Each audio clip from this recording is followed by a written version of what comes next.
Look like the WNBA has become the laughingstock of all sports, man, because the ticket prices are horrendous. This is a championship game. Okay, so most of you probably haven't even seen these ticket prices for the finals, right?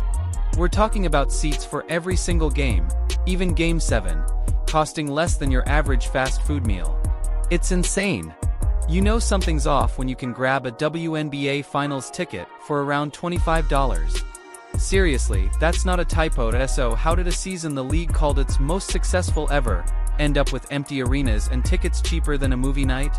Like, would you even go if seats were only $25? We need to talk about this, because it's honestly unbelievable. The WNBA has spent the entire season boasting about record ratings and historic growth. Yet here we are at the finals, and ticket prices have completely crashed faster than a no-whistle fast break. Debut, the Las Vegas Aces versus the Phoenix Mercury, and I'm telling you right now, this is probably going to be one of the lowest rated WNBA Finals. And it's not like this is some small-time event. Let's get into the details. Take Game 1 of the WNBA Finals in Las Vegas, the entertainment capital of the world. You'd think that place would be absolutely packed, right? Nope. Nosebleed seats were going for around $30. Lower bowl? About $45. If you wanted to sit right behind the bench, that was just $90. And the second row off the court, around $130. Honestly, I've paid more for parking at some concerts. And here's the kicker. Compare that to last year. Those exact same seats were 2 or 3 times more expensive.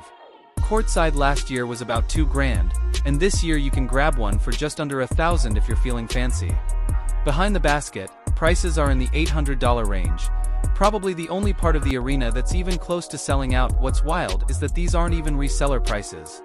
These are straight from Ticketmaster and SeatGeek, which means the league and the teams can't even fill their seats at face value. That's a serious problem. Now, we know the controversy that led up to this game is pretty much attached to Caitlin's name.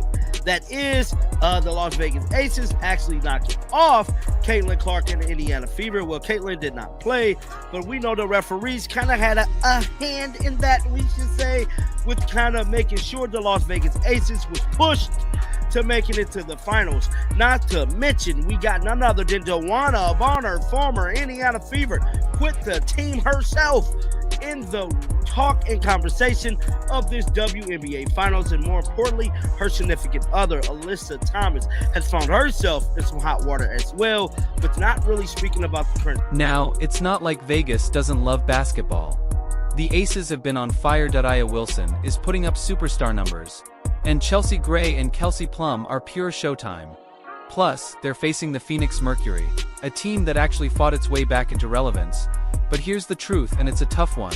Nobody outside the hardcore WNBA fans actually cares. And that, my friends, is the league's biggest nightmare. Because when Caitlin Clark was playing, tickets were gone in hours. You couldn't find resale seats under $200 for Fever games back in May. But now, without her on the court, that entire buzz has vanished. And that is the WNBA ticket prices. Yes, you guys heard me correctly. The ticket prices. So Legion Hoops, they made it their business to tweet about this. Now, I find this to be quite funny, me personally. It says tickets for Game 1 for the WNBA Final between the Aces and Mercury are starting at just. So, this really proves what a lot of fans have been saying all along. The league's hype this year wasn't about organic growth or genius marketing. It was all because of Caitlin Clark. She was the show. She brought the fans, the headlines, the sponsors, and the numbers. Without her, the league is right back to what it's been for years, struggling for relevance. And here's where it gets either really funny or really sad, depending on how you see it. Commissioner Cathy Engelbert is still out there giving speeches, claiming the league is in its strongest position ever. Ma'am, if it's so strong, why does it cost less to see your finals than to bowl a few frames at the MGM? The ticket charts tell the real story. Prices started around $50 for upper-level seats when the matchup was first announced, but within a week they dropped by 20%. By the time the media even started covering it, you could grab lower bowl seats for under $60. That's a fast drop. I'm WNBA MVP. A'ja Wilson can't even get tickets up to $50. Bruh, This is bad. I mean, this is beyond bad. This just tells you the state of this damn league. And I'm here to tell you, oh, this is hella funny. It says the most unwatchable basketball product possible between the two teams left standing. Not to decimate it by injury, Cathy Engelbert really outdid it herself. And look, that's just a disaster for optics. Especially when you remember the WNBA has been pushing this historic growth story all year. We've heard all about brand deals, Nike partnerships, and record merchandise sales. But honestly, what's the point of all that if no one's showing up for your actual championship? Now of course, the defenders online are already in full damage control that they're saying, oh, but it's Vegas. There's so much competition. Sure, I get that, but this is the finals. When the NBA Finals eventually land in Vegas, you won't see $25 tickets. You won't see $45 lower bowl seats. People will be paying thousands, because people care. The truth is, the league really messed up. They put way too much faith in social media hype and not enough in building a real fan base that actually shows up. And here's another point nobody wants to say out loud. This finals matchup has zero storylines that attract casual fans. There's no Caitlin Clark. No Angel Reese. No viral drama or trash talk to keep people engaged. It's just basketball. And while the basketball itself might be solid, the league has kind of trained fans to only care about controversy, not the game. Let's be honest. The Mercury vs. Aces series doesn't exactly sell itself. There's no big rivalry, no real tension, no good guy versus villain narrative. Just two teams playing good basketball in front of half-empty stands. Even some players have quietly admitted that the finals energy just isn't there. Compare that to the start of the season, when every Caitlin Clark game felt like a national event. Fewer games were packed. Reporters were everywhere. Fans were lining up outside. That energy is completely gone now. And it's not just because Clark is injured. It's about how the league treated her and her fans all year. Every time she got fouled, ignored, or criticized, fans noticed. Every time players seemed to mock her success, fans tuned out. Now that the Caitlin bump is gone, the numbers are crashing right back to reality. And let's not forget how this looks heading into the CBA negotiations. Players want higher salaries, bigger revenue shares, and more benefits, which is fair. But how do you demand a big raise when your finals tickets can't even clear $40? Owners and networks are going to use this as ammo. They'll say, look, you had your best season ever and fans still didn't show up. The sad part? This hurts everyone, the players, the fans, and the league. Low attendance doesn't just mean lost revenue. It means fewer sponsors, weaker media deals, and less leverage in every future negotiation. And yet, Cathy Engelbert is still out here giving press conferences like everything's fine, talking about record growth, expanding the game, and how strong the league is. Meanwhile, fans can't even be bothered to show up for $30 tickets if you're going to claim historic success. You can't also have historic apathy from your audience. What's worse is how bad. The optics are online. People are posting screenshots of ticket maps showing hundreds of unsold seats in every section. Some are sarcastically calling it the most accessible finals in history. Others are saying the silence in the arena is louder than the officiating whistles this season. This all circles back to one huge issue. The league keeps ignoring what fans actually want. They want consistency. They want stars promoted properly. They want fair officiating and respect for the athletes. Not politics, not drama, not just PR spin. But the WNBA keeps tripping over itself, trying to balance image management with real fan engagement. It's like they're allergic to success that happens naturally. Caitlin Clark brought in an audience they never dreamed of, and instead of embracing it, they treated it like a problem. Now look where we are. Finals with historically low ticket prices, half-empty arenas, and a commissioner pretending it's all part of the plan. That it's genuinely hilarious and depressing at the same time. And honestly, if this keeps up, next year's finals might as well be hosted at a high school gym. Now, let's talk about how this whole collapse could have been avoided. Because really, it didn't have to be this bad. The WNBA had all the right ingredients for a strong finish: a growing fan base, national attention, new sponsors, and one of the most talked about players in all of sports. But somehow, they turned all that momentum into $30 finals tickets. That it's almost impressive, in the worst way.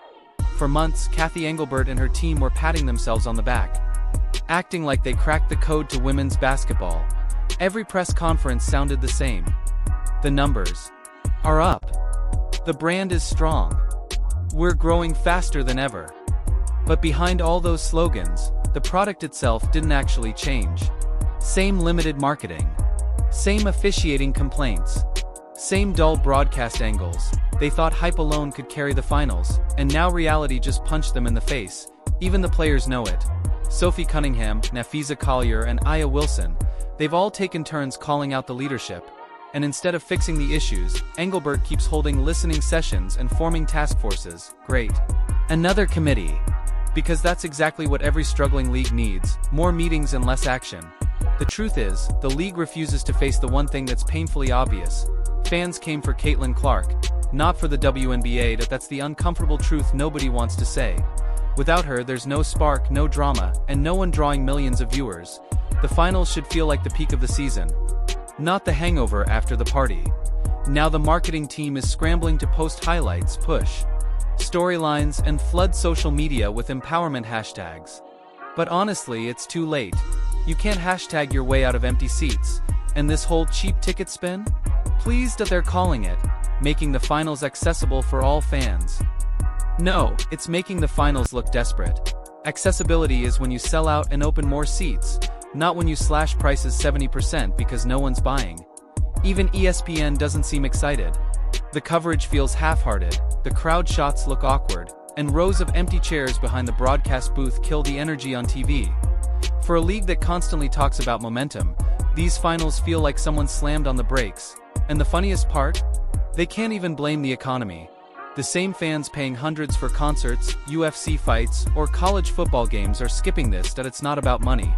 It's about interest. That if people aren't willing to spend even $30 to watch the finals live, that's not a pricing problem. That's a relevance problem. The WNBA had a once-in-a-generation chance to lock in new fans. All they had to do was keep them entertained and make them feel like the league was worth following, even when Clark wasn't on the court. But instead, they alienated her fan base, silenced her supporters, and turned every storyline into off-court drama. And now they're paying for it. Literally, you'd think after years of "we're growing the game," they'd realize that growth means nothing if people stop showing up. Fans aren't asking for perfection. They're asking for excitement, effort, and leadership that doesn't feel like it's running a summer camp. Let's be honest. The league can't keep pretending this is fine. You can't tweet about record growth every week, and then sell $25 finals tickets in Las Vegas like you're promoting a middle school. Talent showed that that's not growth, that's panic disguised as optimism. And don't get me wrong, Vegas has done its part. The Aces are an entertaining team with stars, fans, and a strong home court setup. But when even their finals crowd looks half empty, you know this problem goes way beyond one team. The Mercury might not have Caitlin Clark's star power, but come on, this is supposed to be the championship round, not a preseason scrimmage. Every sport depends on hype to sell the big stage. The Super Bowl, the NBA Finals, March Madness, all of them feel like massive events. The WNBA Finals. It feels like someone accidentally scheduled it between two pickleball tournaments. And let's not forget, this was supposed to be their year. With all the attention Caitlin Clark brought, the league had an easy win right in front of them. They should have doubled down on marketing, ridden that wave, and made the finals feel bigger than life. But instead, they got lazy. They assumed the attention would carry over, that fans would just keep watching out of habit. That's not how this works. You have to give people a reason to care, build storylines, create rivalries, and create tension, something that makes fans say, "I can't miss this." Instead, the biggest headline right now is how cheap the tickets are. So yeah, $25 gets you a final seat. And apparently no one's lining up. The WNBA says it's growing, but these empty seats tell a completely different story. Maybe the league should focus less on hashtags and more on keeping fans actually interested.